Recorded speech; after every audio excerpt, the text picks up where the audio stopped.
तो hello and welcome you all to finance world. कैसे हो दोस्तों? मैं बता दूं, मैं बिल्कुल बढ़िया हूं। सो फ्रेंड्स, आज आप लोगों के लिए एक बहुत ही फेमस टॉपिक लेके आया हूं जिसका नाम है क्रिप्टो करेंसी, जिसको आप लोग बिटकॉइन या वीडीए भी बोलते हैं, that is virtual digital assets. आज हम इसमें देखने वाले हैं कि वीडीए क्या है, वीडीए के इनकम पे टैक्स कैसे लगता है, एंड वीडीए को जो हम आईटीआर फाइल करने वाले हैं फाइनेंशियल ईयर 22-23 से 22-23 के लिए, उसमें हम इसको रिपोर्ट कैसे करेंगे। सो फ्रेंड्स, मैं बता दूं, ये टॉपिक उन स्टूडेंट्स के लिए भी बहुत ही इंपॉर्टेंट है जो यूपीएससी, सीए, सीएस, सीएमए का तैयारी कर रहे हैं। तो एग्जाम पॉइंट ऑफ व्यू से ध्यान रखिएगा, ये बहुत ही इंपॉर्टेंट टॉपिक होने वाला है। तो आइए सबसे पहले जान लेते हैं व्हाट इज क्रिप्टो करेंसी। आपको बताऊं, क्रिप्टो करेंसी का अंडर लॉ जो नाम दे रखा है वो दिया है VDA, that is virtual digital assets. So देखते हैं what is VDA. So VDA means any information, code or number or token generated through cryptographic means or otherwise and can be transferred, stored or traded electronically. It includes NFT, that is non-fungible token. So basically VDA is any information या code या number या token जो कि generate हुआ है cryptographic तरीके से, and इसको ट्रांसफर, स्टोर या ट्रेड इलेक्ट्रॉनिकली कर सकते हैं। Now VDA also include NFT, that is non fungible token. Now ये NFT होता क्या है?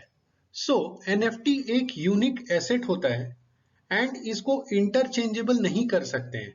NFT generally painting, piece of art और डिजिटल कंटेंट के लिए क्रिएट किया जाता है ताकि इसको इजीली ट्रेड किया जा सके। तो फ्रेंड्स, आइए अब देखते हैं गवर्नमेंट ने वीडीए को लेके इनकम टैक्स एक्ट में क्या प्रोविजन बनाया है। तो इससे पहले कि हम आगे बढ़े, मैं बताना चाहूंगा कि ये जो प्रोविजन हम देखने वाले हैं वो एक समरी फॉर्म में है, एंड अगर आपको डिटेल में देखना हो तो आप इनकम टैक्स के साइट में जाके देख सकते हैं। सो चलिए आगे बढ़ते हैं और जानते हैं वीडीए पे टैक्स कैसे लगने वाला है। सो फर्स्टली, जो भी इनकम आपकी जनरेट होगी from sale of crypto currencies, VDAs, NFTs financial year 22-23 में, that will be straightforward subject to tax at a fixed rate of 30%, and उस पे कोई भी बेनिफिट आपको एग्जेम्पशंस लिमिट का नहीं मिलेगा। मतलब जो 2.5 लाख रुपए का एग्जेम्पशंस मिलता है वो आपको नहीं मिलेगा, चाहे आपका इनकम 2.5 लाख से नीचे भी क्यों ना हो। अगर आप क्रिप्टो करेंसी से इनकम कमाए हो तो उस पर स्ट्रेट फॉरवर्ड 30% का टैक्स लगने वाला है। अब इसमें जो सबसे इंपॉर्टेंट बात याद रखने का ये है कि जो आप यहाँ पे इनकम निकाल रहे हो ना, इस इनकम को निकालने के लिए आप कोई भी डिडक्शन नहीं ले सकते हो किसी खर्चे का या कोई और अदर कॉस्ट ऑफ एक्विजिशन का, एक्सेप्ट जो आपने परचेज करने में खर्चा करा है ना, वही सिर्फ खर्चा आप इसमें से लेस कर सकते हो। बाकी कोई भी खर्चा या कोई भी कॉस्ट आप लेस नहीं कर पाओगे। साथ ही साथ आपको कोई भी डिडक्शंस नहीं मिलने वाला है, जो सेक्शन 80C, 80D एक्सेट्रा का डिडक्शंस नॉर्मली मिलता है लोगों को, वो इस इनकम में नहीं मिलने वाला है। तो याद रखिएगा, सिर्फ आपका जो सेल कंसिडरेशन होगा, मतलब जितने में आपने बेचा वो, और माइनस जितने में आपने खरीदा वो, जो आएगा वही इनकम बनेगा, और इसमें स्ट्रेट फॉरवर्ड 30% का टैक्स लगने वाला है। आप कोई डिडक्शंस, कोई खर्चा इसमें से लेस नहीं कर पाओगे। एंड यस, गवर्नमेंट ने एक बेनिफिट इसमें दे रखा है। किसको दे रखा है? तो रेसिडेंट इंडिविजुअल्स को दे रखा है जिसका इनकम 5 लाख से ज्यादा नहीं है, उसको रिबेट जो 87A का मिलता है वो मिलता रहेगा इस पे भी।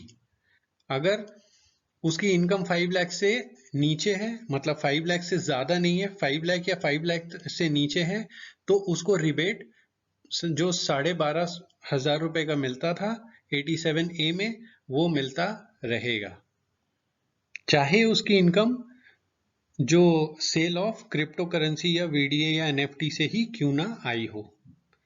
सो याद रखिएगा ये पॉइंट एंड ये दोनों पॉइंट बहुत इंपॉर्टेंट है। कैलकुलेशन पॉइंट ऑफ व्यू से। अब आगे बढ़ते हैं एंड जानते हैं कि क्या कोई लॉस अगर होगा क्रिप्टो करेंसी में तो उसका क्या करेंगे।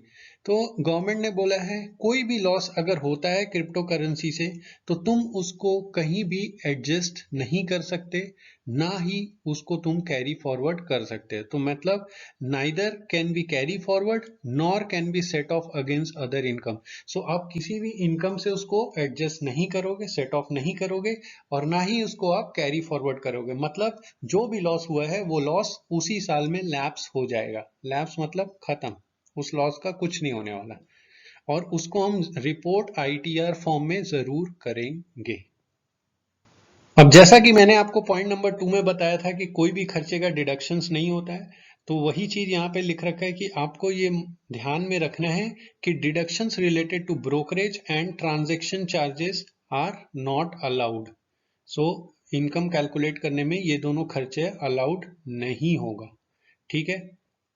अब इसके रिगार्डिंग टीडीएस में एक सेक्शन इंट्रोड्यूस किया है गवर्नमेंट ने, जो है सेक्शन 194S, जो ये बोलता है कि अगर पेमेंट होता है फॉर बाइंग वीडीए तो उस पे जो भी अमाउंट पेड होगा अगर वो एक्सीड कर जाता है 10,000 से तो उस पे टीडीएस 1% रेट से काटना जरूरी है। सो यहाँ पे क्या बात बोला है टीडीएस में, तो टीडीएस जो कटेगा, याद रखिएगा टैक्स जो लगता है वो इनकम पे लगेगा, बट जो टीडीएस कटने वाला है ना वो आपका कटने वाला है सेल कंसिडरेशंस पे। सपोज आपने अगर 20,000 रुपए का सेल किया है तो इस 20,000 पे टीडीएस कटने वाला है 1%, ना कि 20,000 माइनस कॉस्ट ऑफ एक्विजिशन करके जो इनकम आएगा उस पे। सो यहाँ पे ये पॉइंट और ये पॉइंट बहुत अलग है, तो इसको ध्यान से पढ़िएगा कि टीडीएस किस अमाउंट पे कटने वाला है और टैक्स किस अमाउंट पे लगने वाला है। तो टीडीएस जो लगने वाला है वो लगने वाला है मेरा सेल अमाउंट पे, दैट इज जो हमको बेच के पैसा मिला। ठीक है, जो पैसा मिलने वाला है उस पे टीडीएस कटेगा, बट इनकम जो टैक्स लगने वाला है 30% का वो लगेगा इनकम पे, that is sales minus cost of acquisition, जितना पे हमने खरीदा है। सो आई होप आपको ये सारा पॉइंट क्लियर हो गया होगा। कोई डाउट होगा तो आप कमेंट में हमसे पूछ सकते हैं। सो अब हम आगे बढ़ते हैं और देखते हैं अपना नेक्स्ट टॉपिक क्या है। आइए देखते हैं कि वीडीए को आखिर किस हेड के अंदर टैक्सेबल करेंगे। मतलब ये कौन सा इनकम माना जाएगा, क्या ये बिजनेस इनकम होगा या कैपिटल गेन इनकम होगा या कोई और इनकम होने वाला है। सो बेसिकली वीडीए को हम depending on the nature of ownership and it's purpose classify करेंगे आइदर अंडर बिजनेस इनकम और under capital gain income. Now business income के अंदर ये टैक्स तब होगा अगर इंडिविजुअल्स एक्टिवली इंगेज है in trading of crypto currencies, that is if individual holds करता है VDA for sale in the regular course of business, तो ये under head business income classify होगा। वेयर एज अगर इंडिविजुअल वीडीए होल्ड करता है as a capital asset, that is if he or she holds VDA as long-term investments और personal holdings, then इसको हम under head capital gain में दिखाएंगे। Friends याद रखिएगा कि मार्केट में कुछ लोग इसको इनकम फ्रॉम अदर सोर्स में भी दिखाने सजेस्ट करते हैं, but that is completely wrong. So either आप इसको बिजनेस इनकम या अंडर कैपिटल गेन इनकम में ही दिखाएंगे। आप लोगों को एक एडिशनल इंफॉर्मेशन दे देता हूं कि ये क्लासिफिकेशन जरूरी क्यों है। तो इसका रीजन ये है कि जो इंटरेस्ट हमको लगता है अंडर सेक्शन 234C, उसके लिए ये क्लासिफिकेशन बहुत जरूरी होता है। क्यों? अब ये इंटरेस्ट लगता क्यों है? तो ये इंटरेस्ट लगता है अगर हम डिले करते हैं एडवांस टैक्स पेमेंट में। तो याद रखिएगा अगर मेरा इनकम बिजनेस इनकम होता है ना तो उसमें एडवांस टैक्स का पेमेंट बहुत जरूरी होता है, और अगर हम उसमें डिले करेंगे ना तो मेरा सेक्शन 234C में पेनल्टी या इंटरेस्ट लगने वाला होता है, राइट। लेकिन अगर वो कैपिटल गेन का इनकम होता है ना तो उस केस में क्या होता है कि मेरे को तो इनिशियली हम आइडेंटिफाई नहीं कर सकते कि कैपिटल गेन कितना होने वाला, अनटिल एंड अनलेस हम उसको सेल करें। तो इस वजह से क्या होता है कि वहां पे एडवांस टैक्स का प्रोविजन में ये पेनल्टी, ये इंटरेस्ट नहीं लगता है 234C का। तो इसलिए हमको ये क्लासिफिकेशंस करना बहुत जरूरी है कि क्या वो मेरा बिजनेस इनकम है या मेरा कैपिटल गेन इनकम है। अगर बिजनेस इनकम हुआ तो ये मेरा इंटरेस्ट, अगर हम एडवांस टैक्स में डिले करेंगे तो मेरा ये इंटरेस्ट भी लग सकता है 234C में। सो आई होप आपको ये पूरा टॉपिक समझ आ गया होगा कि किस हेड में हम कैसे क्लासिफाई करने वाले हैं। सो अब देखते हैं कि आईटीआर फॉर्म कौन सा यूज करेंगे इस इनकम को रिपोर्ट करने में, और आईटीआर फॉर्म में कहां पे रिपोर्ट होगा ये इनकम। सो आपको बता दूं, आईटीआर 2 या आईटीआर 3, ये दोनों फॉर्म आप यूज कर सकते हैं। जो भी आप पे एप्लीकेबल है उसको यूज आप कर सकते हैं। एंड इसको रिपोर्ट आप वीडीए शेड्यूल जो आईटीआर 2 एंड आईटीआर 3 दोनों में दिया हुआ होगा, आपको वहां पे इसको रिपोर्ट करना है। ध्यान रखिएगा, इसमें जो टीडीएस डिडक्ट हुआ होगा उसकी भी आपको इंफॉर्मेशन अपने टीडीएस के शेड्यूल में देनी होगी, राइट। सो आई होप आप लोगों को पूरा टॉपिक समझ में आ गया होगा। तो कोई क्वेश्चन या सजेशन हो तो कमेंट बॉक्स में दे सकते हैं, मैं जवाब देने के लिए बिल्कुल कोशिश करूंगा।